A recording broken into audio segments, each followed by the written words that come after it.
வாங்க மட்டன் குழம்பு எப்படி வைக்கிறதுன்னு பார்க்கலாம். 1/2 கிலோ மட்டனுக்கு ஒரு கடாய் அடுப்பில் வச்சுட்டு 20லேருந்து 30 சின்ன வெங்காயம், 1 ஸ்பூன் சோம்பு, 1 ஸ்பூன் ஆயில் ஊற்றி வணக்கிக்கலாம். இப்போ வெங்காயம் கால்வாசி வணங்கட்டும். கால்வாசி வணங்கின உடனே ஒரு 4லேருந்து 5 தக்காளி கட் பண்ணி வச்சுருக்கேன், அதையும் சேர்த்து வணக்கிக்கலாம். தக்காளி நான் இதெல்லாம் சேர்த்து அரைக்க தான் போகிறோம், அதனால் நான் தக்காளி பெருசாக நறுக்கிட்டேன். வெங்காயம் தக்காளி வணங்கட்டும். கொஞ்சம் பாதி வணங்கின உடனே அரை கைப்பிடி புதினா, அரை கைப்பிடி மல்லித்தலை, அதையும் சேர்த்து வணக்கிக்கலாம். இது நல்லா வணங்கிட்டுருக்கட்டும். இதை எடுத்து இன்னொரு அடுப்பில் வச்சுட்டு இப்போ குக்கர் அடுப்பில் வச்சு ஹீட் பண்ணிவிட்டு 4லேருந்து 5 ஸ்பூன் நல்லெண்ணெய் சேர்த்துக்கோங்க. நல்லெண்ணெய் ஊற்றி வச்சு பாருங்கள், மட்டன் குழம்பு நல்லாயிருக்கும். எனக்கு இப்போ இந்த பட்டை, கிராம்பு, வெங்காயம் போட்டதெல்லாம் ரெக்கார்ட் ஆகலை. இப்போ இந்த சைடு வெங்காயம் தக்காளி வணங்கிட்டுருக்கு. இப்போ இந்த குக்கரில் ஊற்றின எண்ணெய்க்கு 2 பெரிய துண்டு பட்டை, 3 கிராம்பு, ஒரு அன்னாச்சிப்பூ, ஒரு ஏலக்காய், 1 ஸ்பூன் சோம்பு, கொஞ்சோண்டு கல்பாசி, ஒரு பிரிஞ்சி இலை, இதெல்லாம் சேர்த்து வணங்கினதுக்கப்புறம் ஒரு 2 பெரிய வெங்காயம் கட் பண்ணி அதையும் போட்டிருக்கேன். அரை கைப்பிடி மல்லித்தலை, அரை கைப்பிடி புதினா, 2 கொத்து கருவேப்பிலை, இதையும் சேர்த்து நல்லா வணங்கிட்டுருக்கேன். இந்த அளவுக்கு வணங்கின உடனே 2 தக்காளி சேர்த்துக்கோங்க. 2 தக்காளியும் சேர்த்து நல்லா வணக்கிடுங்க. நல்லா வணங்கட்டும். ஒரு பாதி அளவு நல்லா வணங்கி வரட்டும். தக்காளி பாதி வணங்கின உடனே இஞ்சி பூண்டு பேஸ்ட்டு 2 ஸ்பூன் சேர்த்துக்கலாம். தக்காளி சேர்த்ததுக்கப்புறம் இஞ்சி பூண்டு பேஸ்ட்டு சேருங்க, அப்போ தான் குக்கரில் ஒட்டாமல் இருக்கும். இஞ்சி பூண்டு பேஸ்ட்டு இப்போ 2 ஸ்பூன் சேர்த்து நல்லா அதோட பச்சை வாசனை ஃபுல்லாக போய் வரட்டும்.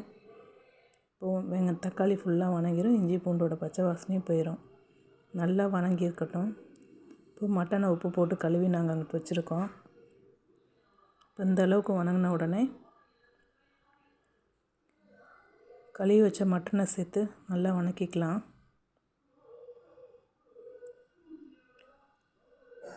இப்போது அரை ஸ்பூனு மஞ்சத்தூள், 2 ஸ்பூனு கல் உப்பு, மஞ்சத்தூள் உப்பும் சேர்த்து நல்லா வணங்கி வரணும். கறி தனித்தனியாக பிரிஞ்சு வந்துடும், ஒரு கறி இன்னொன்று ஒட்டவே ஒட்டாது. அந்த அளவுக்கு வணக்கினதுக்கப்புறம் தான் நம்ம மசாலாவே சேர்க்கணும், அப்போ தான் அந்த கறியோட கவுச்ச வாடை அடிக்காது. உப்பு மஞ்சத்தூளும் சேர்த்துட்டு நல்லா கறியெல்லாம் வணக்கி எடுத்துருங்க. ஒரு 5லேருந்து 10 நிமிஷம் நல்லா வணக்கிடுங்க சிம்மில் வச்சே. பாருங்கள், இப்போ நல்லா வணங்கி வந்துருச்சு. பாருங்கள், கறியெல்லாம் ஒன்றோட ஒன்று ஒட்டவே இல்லை, நல்லா வணங்கிருச்சு. இந்த அளவுக்கு நல்லா வணங்கினதுக்கப்புறம் தேவையான மசாலாவை எடுத்து வச்சுக்கலாம். இதுக்கு தேவையான மசாலா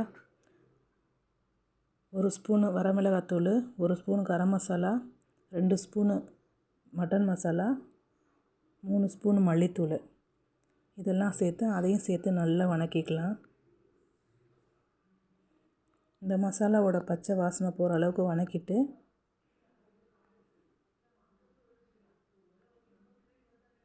ஒரு 2லேருந்து 3 நிமிஷம் வணக்கினீங்கனாலே போதும்.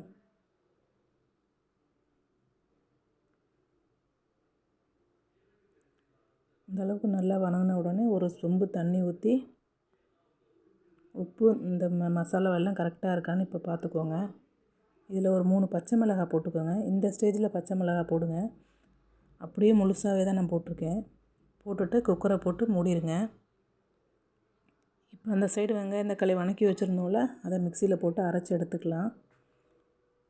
ரொம்ப நைஸாகவும் அரைக்காதீங்க, முக்கால்வாசி லைட்டாக குறப்பாக அரைச்சிக்கோங்க, அப்போ தான் அந்த குழம்புக்கு நல்லாயிருக்கும். இந்த அளவுக்கு அரைச்சிக்கோங்க, ரொம்ப நைஸாக அரைக்க வேணாம்.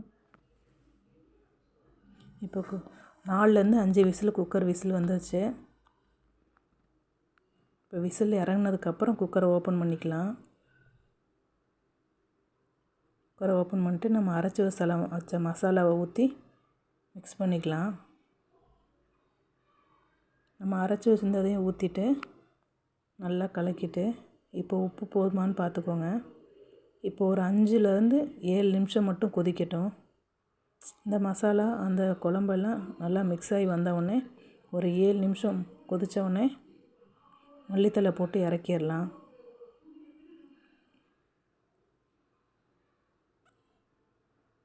அவ்வளோதாங்க, மட்டன் குழம்பு சூப்பராக ரெடி ஆயிடுச்சு. இன்றைக்கி இந்த சண்டே ஸ்பெஷல் எங்களுக்கு மட்டன் குழம்பு தான். வாங்க சாப்பிட்லாம். இந்த மாதிரி மட்டன் குழம்பு செஞ்சு பாருங்கள், சூப்பராக இருக்கும். என்னோடய சேனலை சப்ஸ்கிரைப் பண்ணுங்கள், கமெண்ட் பண்ணுங்கள், லைக் பண்ணுங்கள், ஷேர் பண்ணுங்கள். தேங்க்யூ.